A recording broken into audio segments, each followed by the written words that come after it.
Some men steal with a Colt 44. They ride fast, shoot loud, and leave a trail of gun smoke behind them. But the most dangerous thieves in the West never pull a trigger. They use patience, cold calculation, and the greed of honest men against them.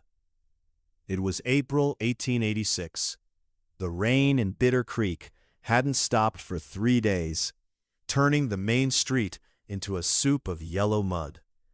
I was sitting at this very desk, pouring a fresh cup of coffee, when the door opened.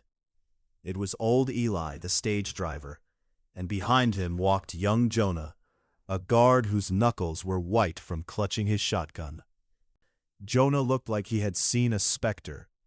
Eli dropped a heavy, iron-bound wooden chest onto the floorboards with a dull, hollow thud.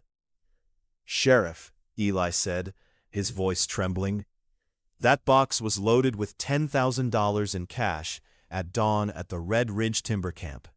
Pay for 80 miners." Jonah and I sat on top of the stage the whole 12 miles. The box never left our sight. The brass padlock was locked when we loaded it, and it was locked when we arrived at the bank. Eli pulled out a key, turned the lock, and threw back the reinforced lid. Inside, there wasn't a single dollar bill.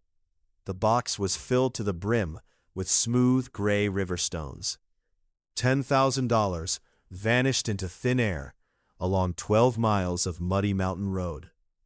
The mayor immediately wanted young Jonah arrested, swearing he must have conspired with outlaws along the pass. "I'm very sorry for the distress this caused that young man." I looked at Jonah's face. Sweat dripped from his brow, but his eyes held genuine terror. A guilty man lies with confidence.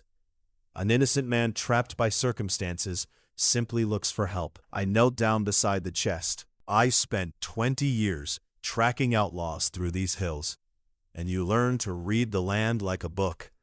Red Ridge Creek, where the timber camp sat, was known for sharp, jagged red sandstone, but the stone sitting in my palm was smooth, rounded, gray granite. There was only one place within 30 miles where you found granite worn smooth like that: Willow Bend, a deep river crossing 6 miles west of the timber road." I looked up at the young guard, keeping my voice gentle and steady. "Jonah, did the stage stop at Willow Bend on your way down?" "No, sir," Jonah swore, crossing his heart. "We didn't stop once. We came straight down Devil's Pass, smoothly and without delay." I stood up, adjusting my badge to reassure them both. "Then the money was not stolen on Devil's Pass. It was stolen before the stage ever left the camp."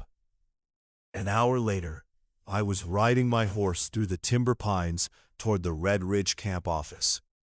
The camp clerk was a man named Arthur Vance, a meticulous fellow with slicked-back hair, wire spectacles, and ink-stained fingers. He was the one who oversaw the company books and packed the payroll box every Friday morning.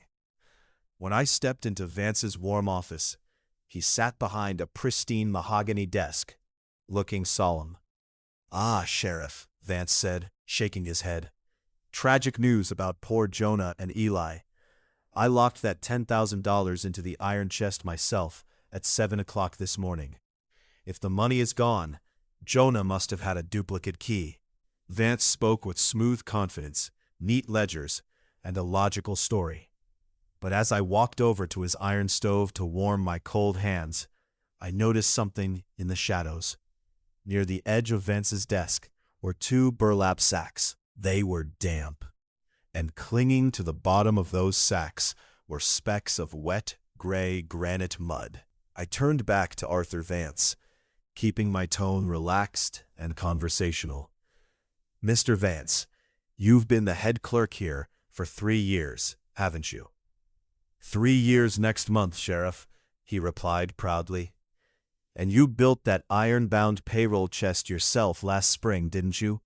Had the camp blacksmith forge the iron straps?" Vance blinked behind his spectacles. "Yes, sturdy box, impossible to force open without explosives." "That's true," I said, walking slowly toward his desk. "It is a sturdy box. But you see, Mr. Vance, a man who knows how to build something also knows how to build two of them." Vance's smile froze.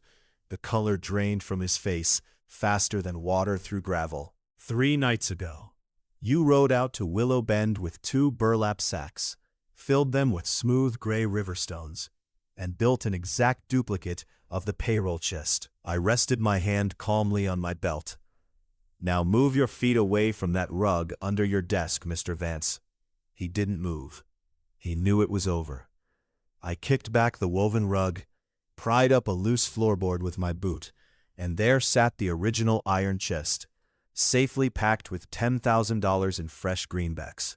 Vance had pulled off a classic sleight of hand, swapping the chests under his desk while Jonah was distracted signing the manifest. Jonah and Eli had spent 2 hours guarding a box of rocks, while the real money never left the room. Arthur Vance was promptly arrested and sentenced to the state penitentiary. Young Jonah went back to guarding the stage, his honor intact, his reputation fully cleared. People often ask me how I solved the Red Ridge payroll case so fast. I tell them the same thing every time. Outlaws think only about the gold. A good lawman looks at the dirt on a man's boots. Because no matter how clever a thief thinks he is, greed always leaves a footprint, even if it's just a handful of riverstones where they don't belong. I'm glad we could set things right quickly and fairly for young Jonah. Until next time, keep your eyes sharp, stay safe, and take care of one another.